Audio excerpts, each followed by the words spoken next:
महाराज जी आपने मतलब पहले भी मेरे को कहा था नाम जप करने को, तो मैं कर रहा था, लेकिन महाराज जी जब भी मतलब कर रहा था, मैं नहीं आना, कर रहा हूं। अभी भी कर रहा हूँ, लेकिन मतलब महाराज लेकिन नहीं लगना, जैसे प्राणपन से लगा जाता है। ऐसे थोड़ी मन को परास्त करना कोई खेल है। जब तक वो, जी तो टेंशन होता रहता है जो।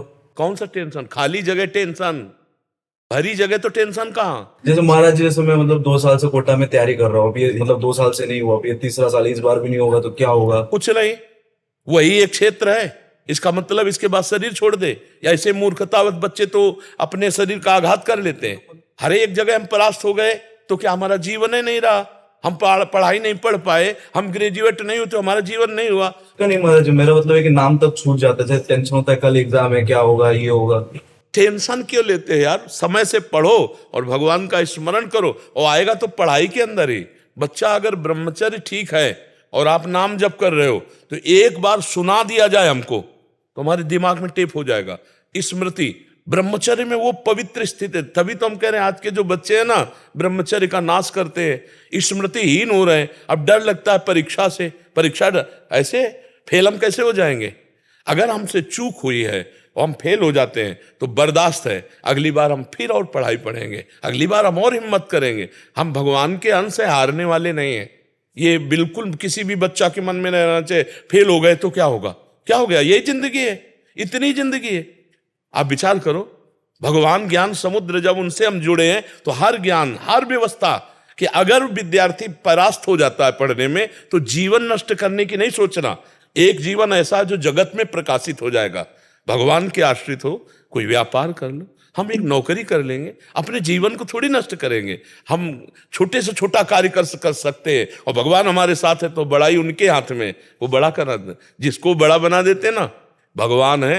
मच्छर को ब्रह्मा बना दे, ब्रह्मा को मच्छर बना दे, मूर्ख को विद्वान कर दे, विद्वान को मूर्ख कर दे, एक क्षण की बात है। तो ये भरोसा तो बना रहना चाहिए ना। हर जगह फेल है लेकिन एक जगह पास है। हे भगवान, मैं आपका हूं। वो उठाएंगे, वो आपको प्रकाशित करेंगे। बिल्कुल परास्त होने की बात नहीं है। दिमाग में प्रसन्नता रखो, जो होगा मंगलमय होगा। भगवान मंगल भवन है, मैं उनकी शरण में हूं। अब हमारा अमंगल नहीं हो सकता, समझ रहे ना? टेंशन किस बात की? टेंशन के टेंशन बन जाओ तो भगवान के दास हो यार। जैसे श्री जी को भी रोज बोलता रहता हूँ, मतलब इस बार हो, क्या मतलब इस बार मतलब पास हो जाओ 2 साल से। नहीं, ये भी हम नहीं कहते, ये भी हम नहीं कहते। फिर टेंशन की टेंशन नहीं बनोगे, फिर टेंशन बन जाएगी तुम्हें। है ना? नहीं, पढ़ाई पढ़ रहा हूं, नाम जप कर रहा हूं, तुम्हारी गरज हो तो पास कर देना, तुम्हारी गरज हो तो पास कर देना। नहीं, जहां रखोगे जैसे रहोगे वैसे रहूंगा, और आपको पुकारता रहूंगा, आपका स्मरण करता रहूंगा, माया पर विजय प्राप्त हो जाएगी। अपने करने से कितना मुड़ पाएंगे, और वो जब गोद में लेके उड़ेंगे तो बहुत ऊंचाई पे चढ़ जाएंगे। इस पर ध्यान रखना। अपने भगवान के भरोसे उन्नति ही उन्नति। बड़ा प्रसंग, बड़ा उदाहरण युक्त है। एक राजा केरल के थे, उनका नाम धर्मात्मा था, धर्म के पूर्ण रक्षक। अन्य 4-5 राजाओं ने मिलकर चढ़ाई कर दी और उनको पता नहीं था। धार्मिक राजा थे, उनको पता नहीं था। और उनके संतान हुई थी, उस संतान का नाम रखा गया था चंद्रहास। पूरे राज्य में आनंद छाया हुआ था, आक्रमण चारों तरफ से हो गया, और भगवान का भजन करने वाले थे। अब पराजित तो होना ही पड़ेगा, क्योंकि चारों तरफ से बैरी राजा हैं, और पहले से सूचना होती तो तैयारी होती। अचानक आक्रमण, मारे गए, वो राजा मारे गए। अब रानी ने देखा कि पूरे महल पर आक्रमणकारी आ गए, तो दासी से पैर पकड़ा और कहा, तू ही बचा सकती मेरे बेटे को, भगवान तुझे सामर्थ्य दे। और महल में काट मार मचाए हुए थे, कोई भी वंश का नहीं बचना चाहिए। दासी ने बहुत प्रवीणता की, और टोकरी में जिसमें दोना पत्तल डाले जाते हैं, ऐसे डालकर नीचे बालक चंद्रहास, और निकली। तो सैनिकों का क्या है, तो ऊपर से ऐसे दिखाया कि दोना पत्तल है। उनका निकलने दो, ये तो दासी है, राज परिवार का कोई नहीं बचना चाहिए। सब रानी, सब पूरा परिवार मार डाला। वो भाग करके दूसरे राज्य में पहुंची। बहुत प्रवीण थी, दासियां बहुत प्रवीण होती हैं। तो धृष्ट बुद्धि नाम के जो उस राज्य के मंत्री थे, उनकी शरण में गई, उसको राजकुमार बचाना था। तो उसने स्पष्ट कहा, मैं केरल के राजा की दासी हूं और ये मेरा पुत्र है, मैं हर कार्य में प्रवीण हूं, आप चाहे जिस दास्ता में रख लें, उस मेरे राज्य में सब विध्वंस हो गया। ये नहीं बताया कि राजकुमार है, मेरा पुत्र है और मैं इसकी रक्षा करना चाहती हूं आपकी शरण में रहकर। उन्होंने कुछ परीक्षाएं ली तो दासी कला में तो प्रवीण थी, उसे दासी बना के रख लिया और वो बालक राजमंत्री के घर में। भगवान जिसकी रक्षा करते हैं, ध्यान से सुनते रहो, भगवान किस हालत में पहुंचा दिया कि बिल्कुल मिटिया मिट। अब देखो उनकी उन्नति। अब एक दिन दृष्ट बुद्धि की पुत्री थी, उसका नाम था विषया। वो उसका जन्मदिन उत्सव मना रहे थे, तो बड़े बड़े विद्वान सब आए हुए थे। तो पुत्री का हाथ दिखाया तो विद्वानों ने ऐसे रेखा देखी और लड़के को देखा खेलते हुए, चंद्रास जी को। तो उनका इसका पति तो ये होगा। तो एकदम अपमान लगा ना, राज्य मंत्री और उस दासी पुत्र। तो उस समय तो कुछ नहीं बोला, जो सब सभा गई सो जल्लाद बुलाए और कहा इसको काट के फेंक दो जंगल में जाके। अब दासी की क्या चाल, अब वहां दासी को पता भी नहीं चल पाया, चंद्रास जी को गायब कर दिया। अब चंद्रास जी को जंगल में ले गए और उनको देवर्षि नारद जी ने जब यहां दासी पुत्र बन करके रह रहे थे तो एक छोटा सा शालिग्राम दिया था। कहा था मुख में रखे रहना, चरणामृत पान करते रहना और कृष्ण कृष्ण कृष्ण ऐसा बोलते रहना। जो भगवान का भजन करने वाले पिता थे, उसी के प्रभाव से देवर्षि नारद जी ने चंद्रास जी को नाम का उपदेश किया। जब वो जल्लाद जंगल में ले गए, बोले बेटा तुम्हें पता हम क्यों लाए? तो उनका हमें तो पता नहीं। तो उनका तुम्हें मारने लाए हैं, मंत्री का आदेश है। तो उनका हमने कोई गलती की है क्या? तो उनका नहीं, उनका आदेश है और हम जल्लाद हैं, हमारे दया है नहीं। पर तुम्हें देखकर ऐसा लगता है कि क्यों मारूं, पर तुम्हें छोड़ दूंगा तो हमारी नौकरी चली जाएगी, हमें फांसी में चढ़ा देंगे। मैं मारूंगा नहीं तुम्हें। तुम्हारे उन्होंने देखा तो 6 अंगुली थी, 1 अंगुली काट ली और कहा ये राजा को दिखाऊंगा जाके कि तुम्हारा वध कर दिया, पर तुम यहां से भाग जाओ। तो काटने से खून निकला, वो वहीं मूर्छित होके गिर गए।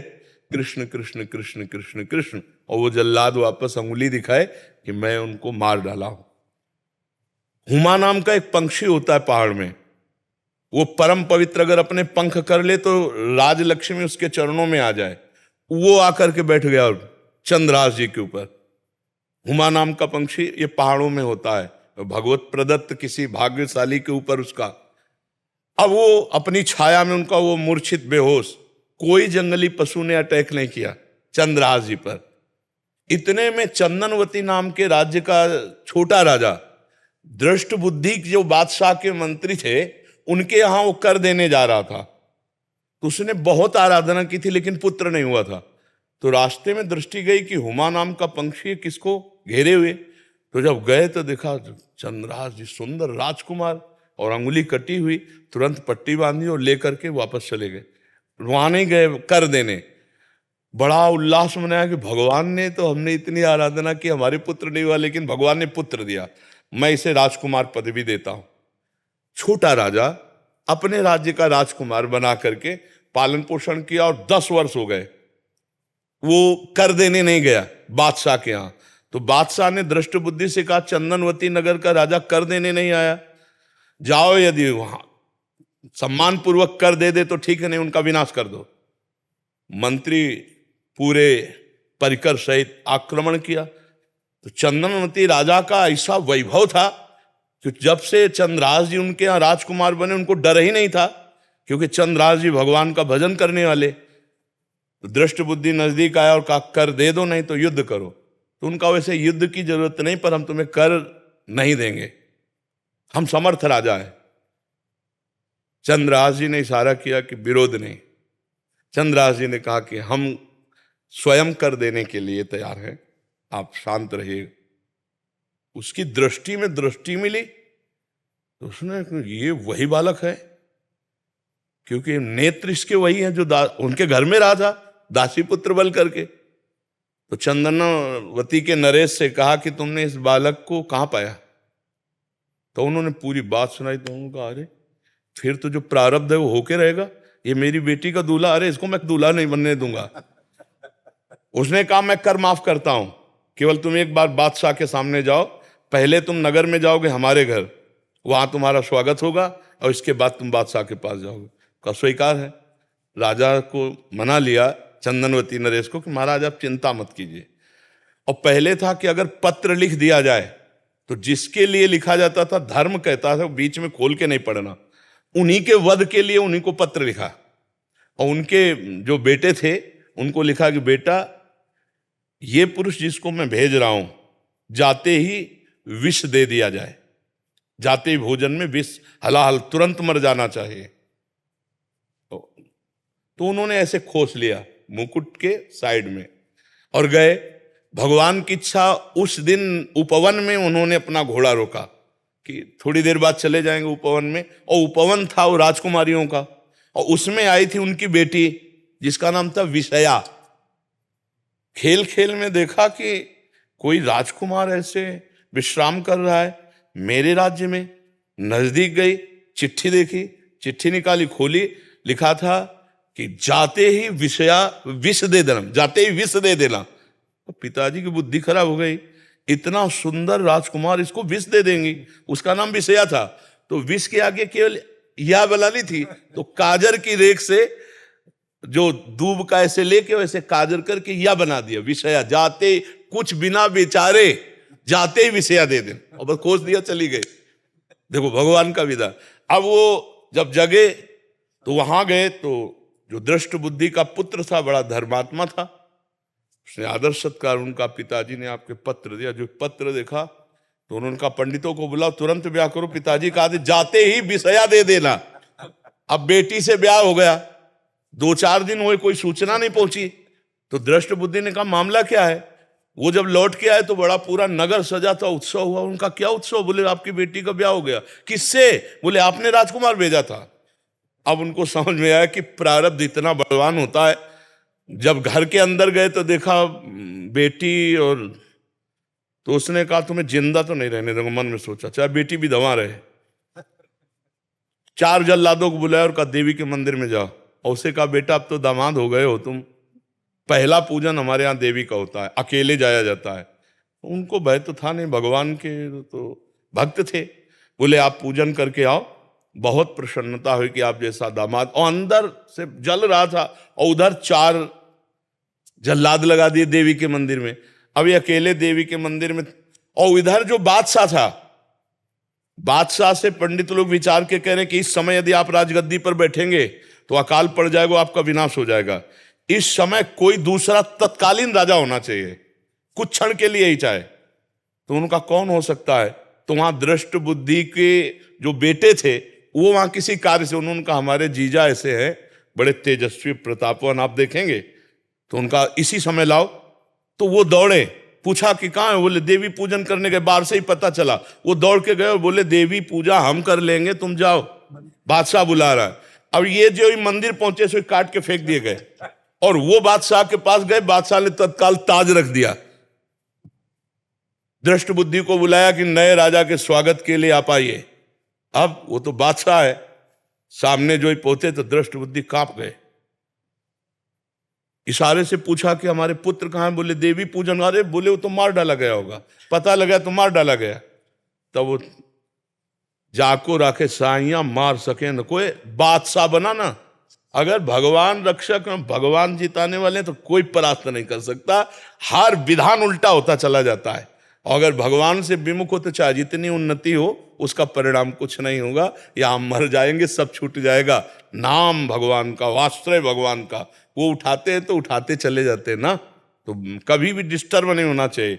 ये बात कभी नहीं लानी चाहिए कि मैं शरीर छोड़ दूं किसी भी विषय में, हार जाए या किसानी में कोई व्यवधान या पढ़ाई में। अरे हम फिर जीतेंगे यार, संघर्ष ही जीवन है। उसके लिए थोड़ी है कि जीवन ही नष्ट कर दो।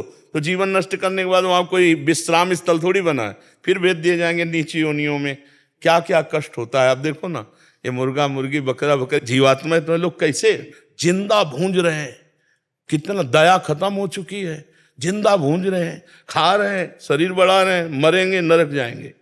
तो हमें कोई मनुष्य जन्म मिला है, अब इतना भजन कर लेना है कि इससे नीचे न गिरे। अगर चांस मिले तो पुनः मनुष्य बने और धर्म पूर्वक अपने राष्ट्र की सेवा करें, समाज की सेवा करें, भगवान का भजन करके जीवन पवित्र बनावें।